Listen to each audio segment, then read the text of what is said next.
Hey there, it's Raleigh. I want to catch you before this episode to tell you about our new and improved bonus podcast, More Mercy. Each week, I break down a MercyCast episode and show how it not only intersects with Scripture, but how it impacts our daily lives. This short devotional episode is only $3 a month, which is like $4 less than a cup of coffee at the Mermaid Place. To access it, all you have to do is click the link in the show notes. Remember, no matter what you're going through, there's always more mercy. And now, on with the show.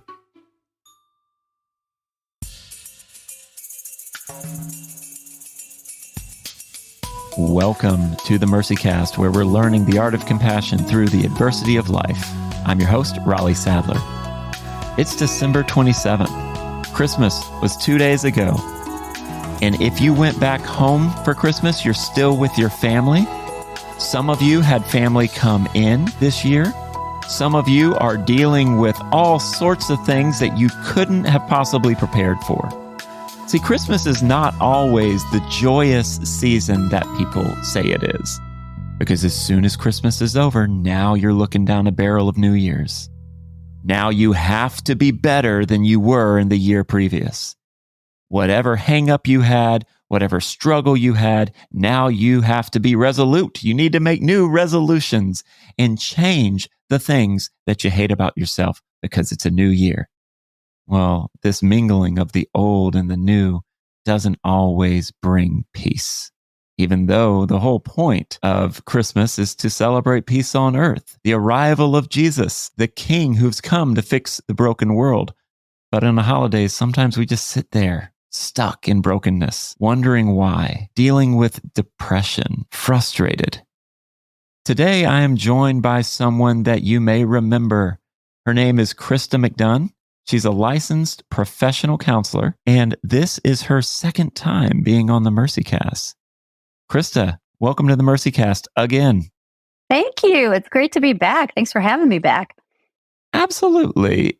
See, Krista, I like talking to you because generally when we talk, we don't just have a conversation for like 30 to 45 minutes. We end up talking for like 45 minutes before and then like 20 minutes after. You know, we have the MercyCast for us is just a starting point. And so I love how we've gotten to become friends over the last year and just have some very serious, honest conversations. And that's why I wanted to bring you back to talk about this idea of Blue Christmas.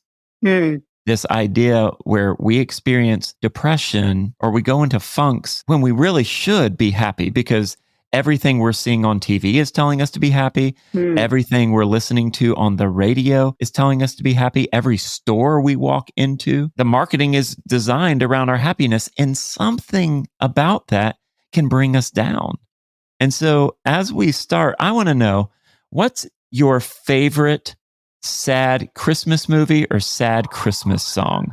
My favorite sad Christmas song is Prince's Another Lonely Christmas. It is amazing. It's amazing. And have I ever, I don't know if I've ever heard that.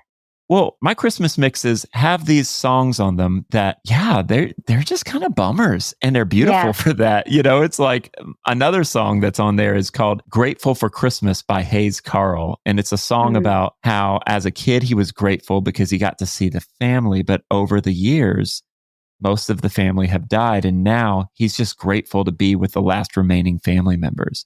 Oh, I mean, wow. it's a bummer, but it's one of those songs where I'm like, I mean, that's some real life stuff right there, but it's not your typical Christmas carol, you know? And I think artists for years have been trying to balance and process this idea that Christmas is supposed to be a joyous time, but we don't always experience joy in the midst of it. Yeah, I think one of mine is I go back to, Judy Garland, Have Yourself a Merry Little Christmas. Because if you watch that in the context of, now I'm not going to be able to say the name of the movie that was in. Shoot, it's totally flying out of my mind. But they trace this family. Oh, Meet Me in St. Louis. So this family lives in St. Louis, and it's leading up to the World's Fair, and they go through an entire year together, and it culminates at Christmas time. And if you haven't seen it by now, I'm going to spoil it, but the family's going to move. They're supposed to move to New York, Nobody wants to. And the youngest sister is sad. And so Judy Garland sings, "Have Yourself a Merry Little Christmas." And the whole premise of that, though, is that it's kind of like, they're sad, and they're lamenting that they're moving and all these things. And so that's one that comes to mind. But as you were talking, what's that one song about? Is it the Christmas shoes or something about the little kid's mom is like dying and she wants to get her mom's shoe? Like, it's just like, oh my gosh, it's just brutal. I mean, it is absolutely brutal. And I used to go to the church where that lead singer went. And so every Christmas he would play live in concert Christmas shoes. And oh my gosh, it was one of those things I'm just like, I mean, I can't handle it. It's a tearjerker. And they apparently have a holiday special. So if you just want to get more depressed and just more sad, then watch the Christmas Shoes holiday special. I think Rob Lowe's in it. I mean, that came to mind as you were talking. Like that one, I remember the first time I heard it, I'm like, oh man, I can't. It's just too much. Well, It's a Wonderful Life is like that too, right? Yes. Like it's not a Wonderful Life for like an hour and 15 minutes. Yeah. It seems like a pretty big, terrible life. And then all of a sudden you're like, oh, yeah, there was good happening in the adversity. Right. It's a great message. I love that movie. They unfortunately probably ruined it back in like the late 80s, 90s, because the rights, like nobody had the rights to that movie. It was on 24/7, like somewhere for the entire month of December. And so they kind of overdid it back then, but now they limit it again, which is good. But I do love that movie just because I don't know, I just do. But it's kind of redemption based. So I guess I like that. And I think we need a dose of redemption because right now we're probably feeling some things. Maybe it was a great holiday, but maybe there's some stressors that are on us, especially over Christmastide. You're going to deal with stress and expectations, loneliness, financial strain, and family conflict. And I think a movie that gets these 4 things perfectly is National Lampoon's Christmas Vacation. Yeah. I mean, Clark Griswold goes through all of these things. He's dealing with stress. He's dealing with expectations, loneliness, finances, and all that. Yeah. He's not going to be able to get the pool put in because he didn't get his bonus. And then to add to that, the family conflict. I mean, it's all 4 of those things are there and they're present. And I think that's what makes that movie brilliant is that they captured and kind of exaggerated, but they captured what we all can experience during the holiday season. Yeah, I agree. I think, I remember, I was thinking about this as we were going to talk about it. I remember my mom and my aunt when I was younger, they'd be talking on the phone. I'd only hear my mom's part of the conversation. But they would be talking, like they would be making plans, like whose house are we going to be at and what food are we going to have or whatever. But they'd be kind of, in all honesty, kind of complaining. And no offense to them if they're, listening to the podcast, but like how stressed they felt. And they were kind of communicating the anxiety they felt. And at the time, I'm just a little kid. And I remember thinking like, stop it. You're ruining my vibe here. Like, I love Christmas. It's all, as a kid, you're really stoked about it and everything. Then I became a mom and I realized, oh my gosh, I get it. I get why they did that because at least for me as a mom, some men are really into Christmas. And so they can be the keepers of tradition. But I realized for my family, I was going to have to create traditions and to kind of make Christmas happen for people. And that was incredibly stressful to me, whether it was the food I chose for the menu, the presents I bought, the way I decorated, all of those things. So I felt a lot of anxiety around Christmas and I understood why my mom and my aunt felt like that. And so there's these expectations or the feeling that you have to create the Christmas special for your family. But then there's the obvious things that we think about, that there's loss. Some people this year faced a Christmas and someone was missing for the first time. And the first Christmas they spent without that person, whether it was through death, maybe divorce, just really heavy things. And so, yeah, there's that, or there's memories of past Christmases that were unhappy. There's just so many heavy things, so many emotions that are attached to Christmas. And I think it's because of what you said, the way our media, the world shows Christmas, the Hallmark Channel, like the loneliness aspect, or what if you're not in a relationship, or those kinds of things. It just leaves us wanting, you know? And I actually was thinking about it, and I thought, I wonder if it's like that in other countries. Like, or is that an American thing? Like, are we the ones that are just depressed because we hype this up so much, or is it happening in other nations? I don't know. I don't know why that occurred to me, but it'd be interesting to know, like, does the rest of the world feel this too, or is it just us? I have no idea. Well, it's that weight of expectation. When you talk about this idea of making Christmas happen for people, yeah, you're trying to create an experience that only that person can have if they choose to have it. right. And we are just looking around, and there is so much pressure to experience it. I've had very few really solid Christmas experiences because I feel like I don't prepare early enough. I know some people, it's November 1st, their tree's up, they're ready, they're listening to Yeah, I'm not like that. nonstop Christmas songs, they're making cookies, they're drinking eggnog. I mean, they're living the dream because they want that Christmas season for as long as they can have it. Yep. But I grew up in Florida. It's hot here. You never have a white Christmas. No. I mean, it's probably more to the tune of the actual first Christmas, with Jesus. That's true. Weather was probably similar. I don't think people were sledding by the stable. Nope. I think with Jesus, I can really connect to this hot Christmas. But because of the hot Christmas, the only time you see Christmassy things are when you like drive by a palm tree and there's lights in it, or you go Yeah. to Macy's and you see things set up there in the local mall. But there is that expectation that we have on ourselves that we're watching the commercials, we're listening to the songs, and we're like, I need to be more. Or I need to be more giving. This is a season of giving. And Yeah. not all of us are the best gift givers. So some of us feel a heavy weight, a heavy pressure when it comes to Right. giving the right gift.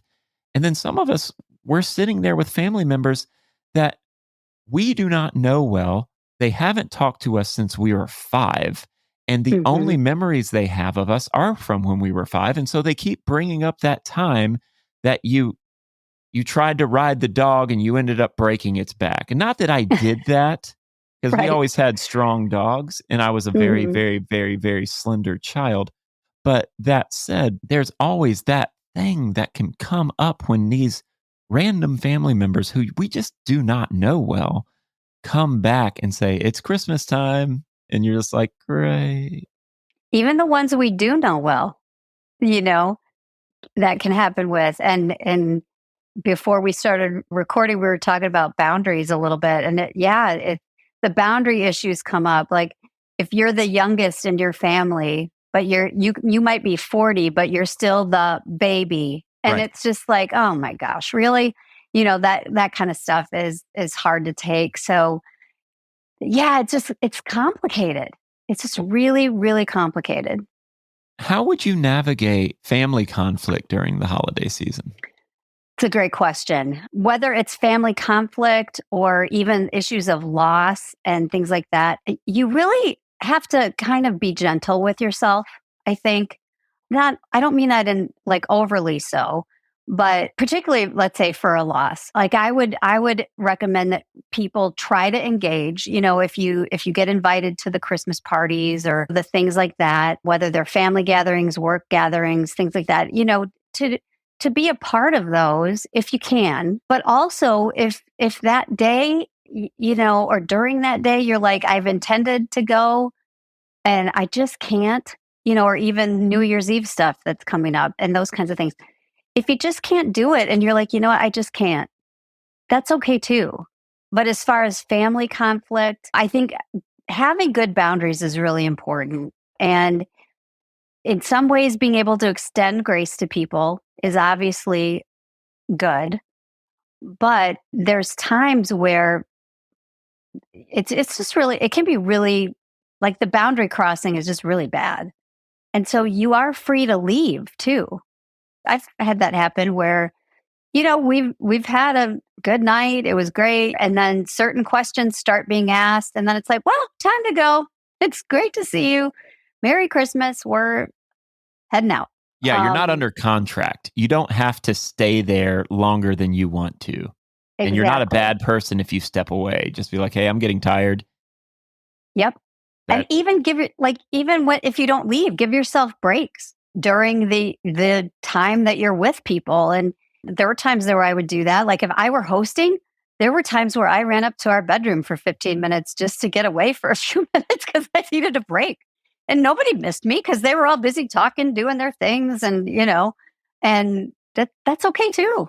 Well, blame it on the inevitably spiked eggnog. It's like, well, that eggnog, I blame. Well, no, the eggnog that's sober eggnog. I don't know. I don't know. I think I need to leave. Not trying to advocate for a passive position here, but sometimes you do need to you need to get out of the situation. Yeah. Or like I remember when I was interning at the hospital and there were people there that struggled with substance abuse issues, like particularly with alcohol, since you bring up the spiced eggnog. And so we would talk about that, like in group therapy, we would be like, okay, the holidays are coming up. What can you do to stay sober when you're with people that are drinking?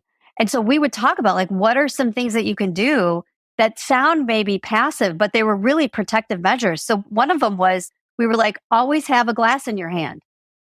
Like have the red Solo cup or whatever in your hand with your Pepsi or your water or, cranberry juice.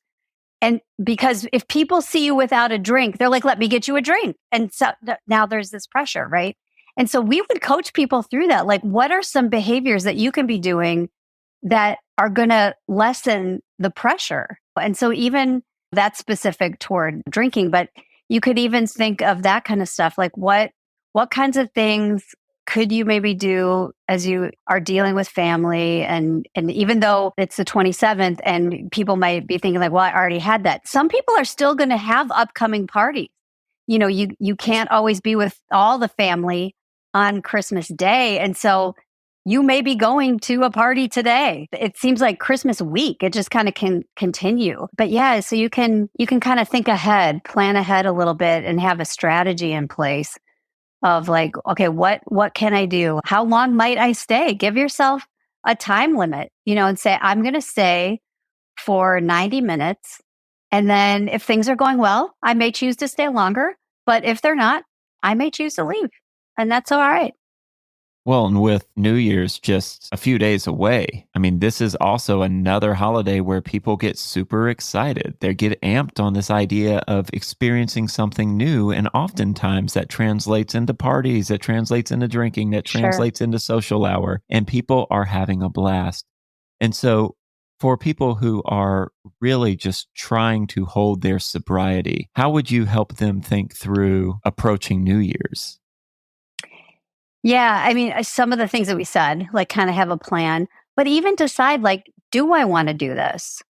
Do I want to have my own party and where I get to be kind of in control and of what's being served?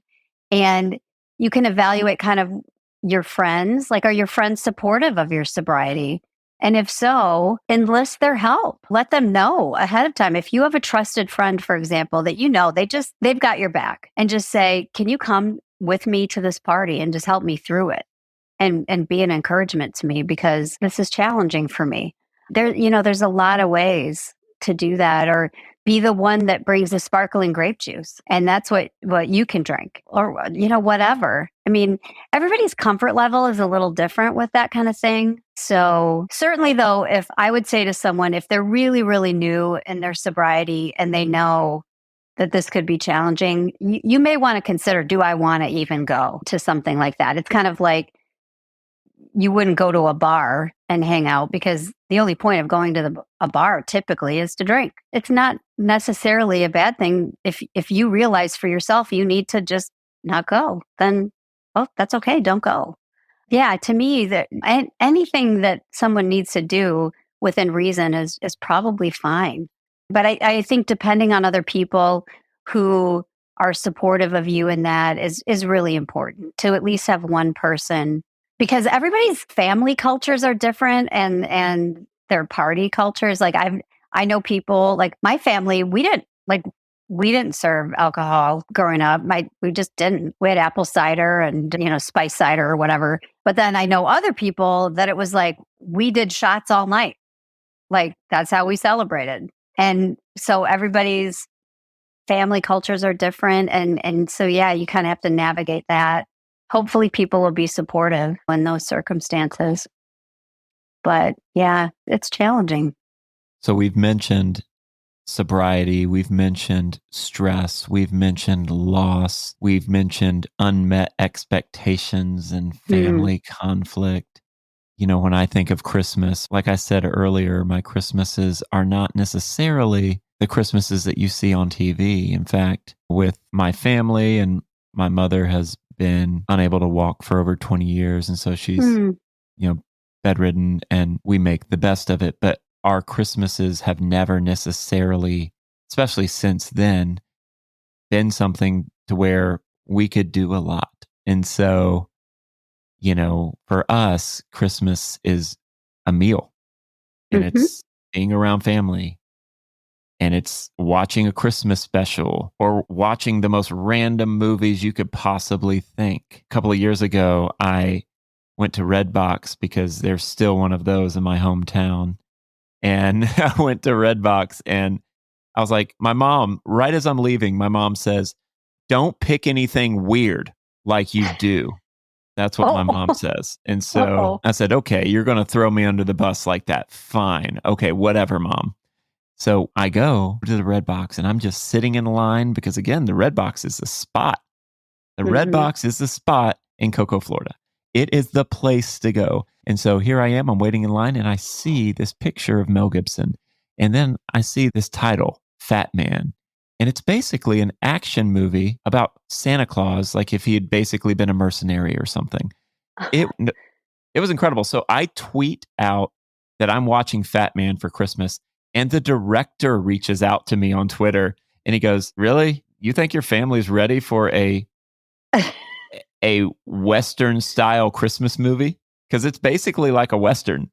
And, oh my gosh, that's so funny. And it was amazing. And my mom was like, "This is weird."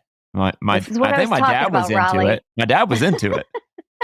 But you have to either build some bridges or stay on your side of the water or whatever. But sometimes in a season that is known for connection, sometimes we can feel very disconnected, and it's hard to bridge that gap. True. It's very true. Yeah, it is. It's really hard. I think it's indicative though, if we like, what are the spiritual implications, for those of us who are believers? I think what happens is, if we're honest with Christmas, what we're describing is we're left wanting, like, especially that unmet expectations, or even if there's difficulty relating with people that, we're left wanting. Why don't I have a better relationship with my parents or siblings or whatever? Why do these parties become contentious at times, or those types of things? Or why am I dealing with this addiction? Why is this so difficult? But when you think about it, so here's this holiday that we're celebrating the arrival, the birth of the Savior, who is going to, as scripture tells us, he's going to wipe every tear. He's going to make all things new. And so that's where our source of joy comes from. If we're going to have joy in the midst of all of this that we're talking about, that's where it comes from. But even with that, I think it can feel like, is this it? The people, certainly back in the day when Jesus showed up, they didn't believe it was him because they were like, this was not how we expected the king to arrive. It seems like he's an illegitimate kid born in a stable. That isn't very kingly. And so, yeah, it doesn't fit our narrative. But here's the thing. We're still in that state of wanting even spiritually. Like, we know that positionally we're saved, we're justified, but yet we're still waiting. We're still waiting for him to come back. He hasn't yet wiped every tear away. He hasn't yet made all things new. And so we're in this already and not yet state, right? And so I think we just feel that pervasively. We know, I suppose, even for non-believers, that's why those unmet expectations, that desire for the perfect Christmas that doesn't really exist. We want that. And I guess spiritually, we're looking for that too, but yet we're not there yet. We're looking for the glorification, and we haven't arrived at that point yet. And so we can look ahead with eager anticipation, with joy that we know what's coming, and that can be a sustainer, I think, for us in these difficult times. When we get right down to it, we're longing for that renewal, that rebirth, even for New Year's, right? And the resolutions, like you said, we hate ourselves, so we we want to change the things that we hate, and it's just like, but you know what? Jesus is doing that too. We're in that process, and so, is it bad to make resolutions or have good goals? No, it's fine, but we can't put all our eggs in that basket either, because if we could do that, we wouldn't have needed him to come. So like, can we just rest? And that's what I want to talk about, because as you're talking about Jesus, you're talking about the first Christmas, you're talking about the years that would follow shortly after as Jesus is growing into who he is. I'm reminded that the first Christmas wasn't all that great. They didn't get to stay where they wanted to stay. You've basically have a teenage mother born to a subjugated people. Mm-hmm. There were questions of paternity because Joseph is sitting there. He kind of wanted to leave because he's like, well, she's pregnant. Yeah. We have not been together. And I'm not a genius, but I know how these things work. Right. And I look like a fool. And I look like a fool. So I want to leave, but he stays because he is told and assured that God is doing something amazing. Mm-hmm. And we just look at the story of Jesus, this baby in a manger that we sing about. Away in a manger, no crib for a bed. We romanticize it, don't we? Absolutely. But Christmas exposes our vulnerabilities. Jesus became vulnerable in every way that we're vulnerable to save us. Right. And so as we're talking about these things that we experience, maybe there's a subtle gift there that this is an opportunity to own what we're feeling. It's an opportunity to accept that maybe I don't have it all together. Maybe I'm not surrounded by people who have it all together. And maybe, just maybe, that's okay. Yeah. And then we look at New Year's, and again, it exposes our vulnerabilities, but in a different way, because now we want to shore up things. We don't want to have that perceived weakness. We want to be strong this year. So this year, we're going to pull ourselves up by our own bootstraps. This year, we're going to not do this thing that we did last year, whether it's yell at a family member or imbibe too much or eat too much or not work out enough. We're going to get it all right this year. Well, that's just a different way of addressing your vulnerabilities. And to be honest, Christmas and New Year's shows us our tendency to try to escape the inevitable rather than facing it. It shows us our tendency to deny what we're experiencing rather than to own it. Yeah. I think of this really old newspaper article I read once. I guess it was the Cincinnati Examiner. It's from the 1800s. And they're talking about how it's the night before Christmas and Santa is loading his sleigh on the island of Manhattan. So he wasn't in the North Pole yet, according to this article. But what happened was shortly after that, he had to move out of Manhattan because there was so much industrialization, so much massive immigration that Manhattan didn't look like it used to. So he takes his sleigh and he goes to the North Pole. Santa escaped reality. If Santa is escaping reality, so will we.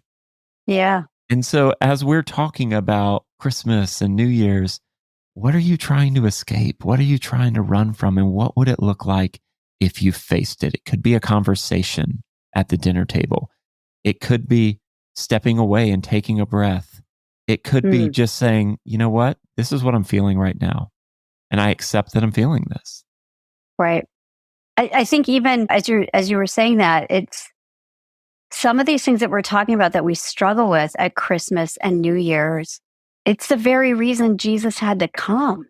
Right. Because we don't have it all together and we can't pull ourselves up by our own bootstraps. We can't.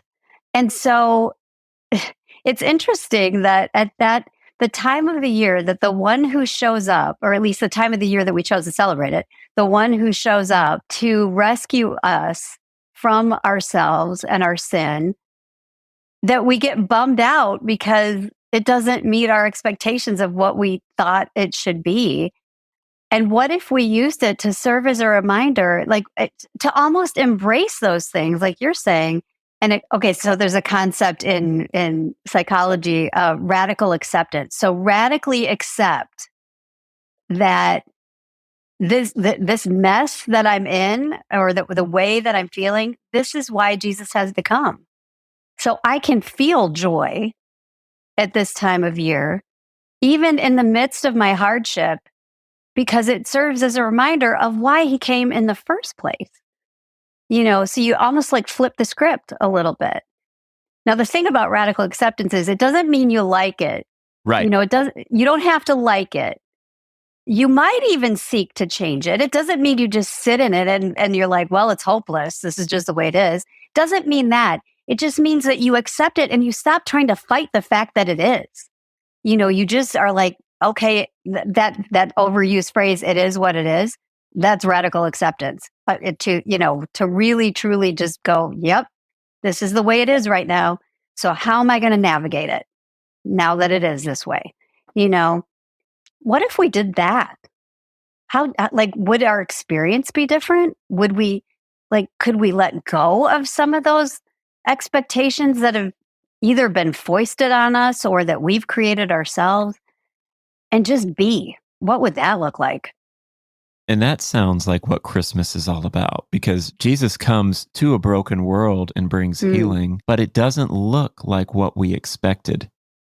And I think every Christmas we face that same thing. And I'm not going out there saying, we need to put the Christ in Christmas. And I'm not, campaigning against people who say happy holidays or the color of your Starbucks cup. That's not really my point here. My point is that it's in the small things, the ordinary things, the broken things, that we're going to see the reflection of a Savior who was broken for us. We're going to see a reflection of a vulnerable Christ who came, he lived, he died, he rose to ultimately right humanity with God, to right creation with God, to set everything that was wrong right. And I just think as we're talking about this, that yes, we've talked about a lot of things that we face in a really weird way. It's almost a backwards invitation to sit with him, to sit with God and say, yes, I accept this is how I feel right now. I accept what happened at the dinner table. I accept the fact that so many of past feelings have come back today. I accept that. And now that I know that that's what's happening, I'm not fighting it anymore. Now that I know that that's what's happening, I'm going to decide what to do next. Right. And that's so much different than trying to have the best Christmas or the perfect New Year's resolution. That's owning it and saying, okay, now that I've owned it and I'm no longer denying this, what do I want? Yeah. And what do I want to do? Because to be honest, the gospel is that Christ did what we could not do for us. It's Christ for you. That's the gospel. But oftentimes, holiday season is marked by what do we do for God and others? Yeah. If we don't show up at midnight mass, God's going to be angry. If we don't show up to this party, our friends are going to hate us. Yeah, And you're right. I was thinking that there's a lot of legalism in this, right? Yeah. yeah, and that can be a New Year's resolution, right? Like, I Oh, have yeah. to do this. I mean, it is really hard to get in a gym the first 3 months of the year I bet. because everyone is crushing it and they're pushing Right. it really hard. But you go in there around March or April, you're doing all right. There's like 3 people in there. Yeah. The treadmill's open. Oh, the treadmill is open. No one's Yeah. running. And just regular folks just doing their thing, trying to stay healthy. But Yeah. the resolution, the law, it can only motivate us so much. The law can't necessarily motivate ultimately the thing that it requires. Right. It just exposes it.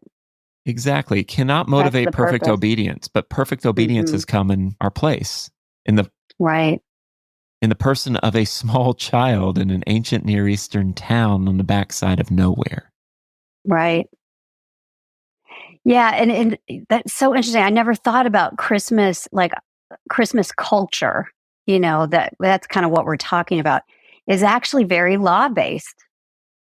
But yet we're in the midst of singing songs about comfort and joy and things like that. And it's like the law doesn't feel very comforting or joyful necessarily because it reminds me of where I fall short. But there is still hope because of what you said, the gospel. And so we have hope in the midst of, if we're radically accepting where we're at, we can still have hope because Jesus came. He lived the perfect life that we're incapable of living. He died the death that belonged to us, and he rose again, and he exchanged our sin for his righteousness. And he's coming back to claim his own. And so we can have hope in the midst of the struggle.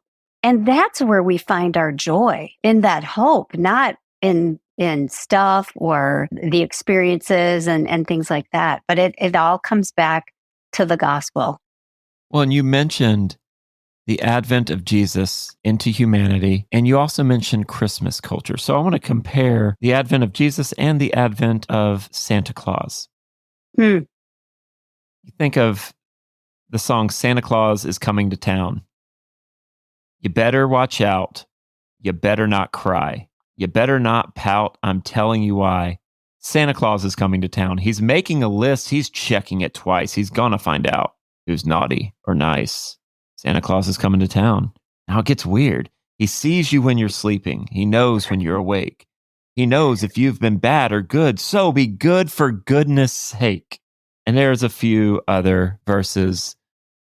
But the point is you're exactly right. There is this Christmas/holiday form of legalism. Yeah. That makes me not want to be with Santa. No. Like, Santa sounds scary. No, he's a little bit of a creeper, He's like, he's not this jolly old dude. he left Manhattan and then things got weird. Yeah. But there's so much of you got to play the part. And that's the beauty is Jesus, he lived that for you. You don't have to play the part. You can be normal. Your resolution this year can be to not make resolutions. Amen. Or That's your resolution my kind of resolution. to be, I don't know, I want to be nice to myself and just give it a shot. I want to give this a shot this year. Or a New Year's resolution is, I'm going to look at this new year in light of the gospel and realize I'm free to try, because if I fail, it's already like, I know where I'm going. You know what I mean? Like my salvation doesn't depend on my success. So I'm free to try, and I'm free in a way to fail. It's kind of like, I don't know. My pastor gave, and he may not be the only one. I think other people have heard this other places, talking about our sanctification. It makes me think of this. He gave the example of like a toddler learning to walk, and they're toddling along and they're wobbly and they inevitably fall down. And what does a parent do? They don't look at their toddler and go, "Oh man, I can't believe you. Look at you. You're the worst walker ever." No, any parent worth their salt, picks their child up, sets them back right on their feet and says, "You're doing great. Keep going." And Joe, my pastor, that's how he described sanctification, that's what God is doing. He's picking us up when we fall. He sets us back up on our feet and he's like, "Look at you, go. You're doing great. Keep going."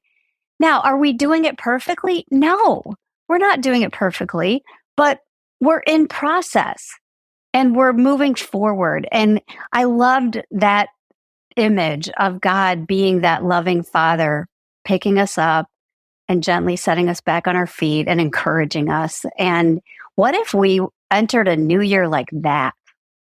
How different might our experience be? Absolutely. It would take the pressure off.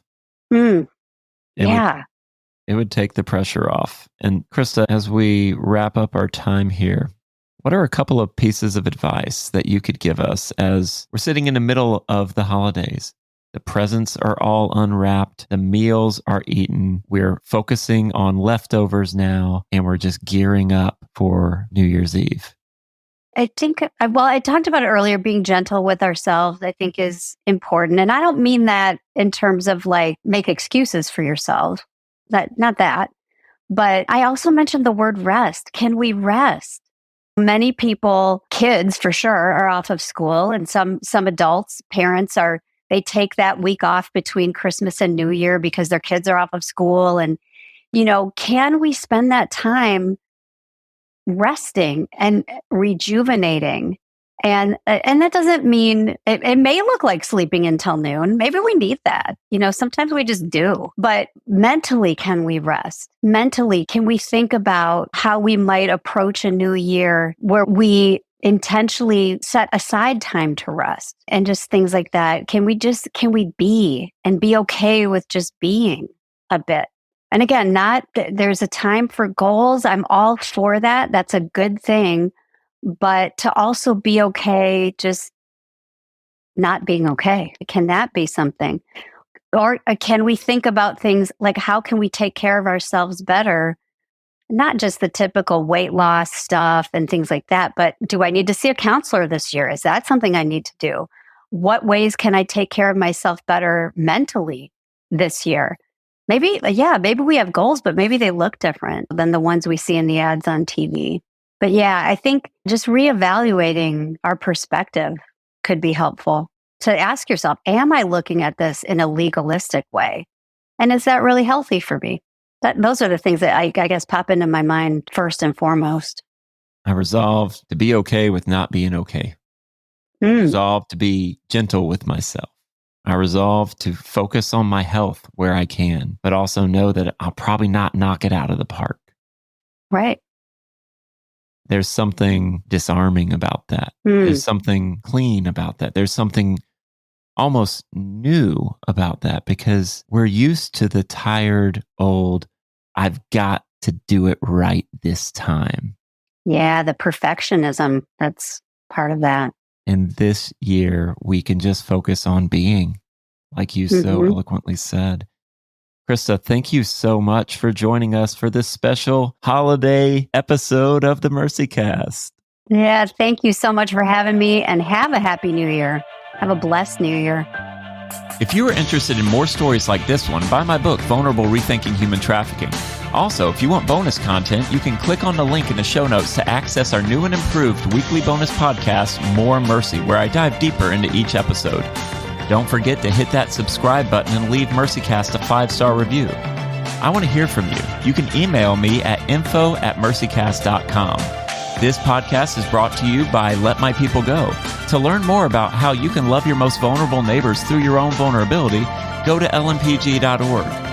Till next time, have mercy on yourselves and each other.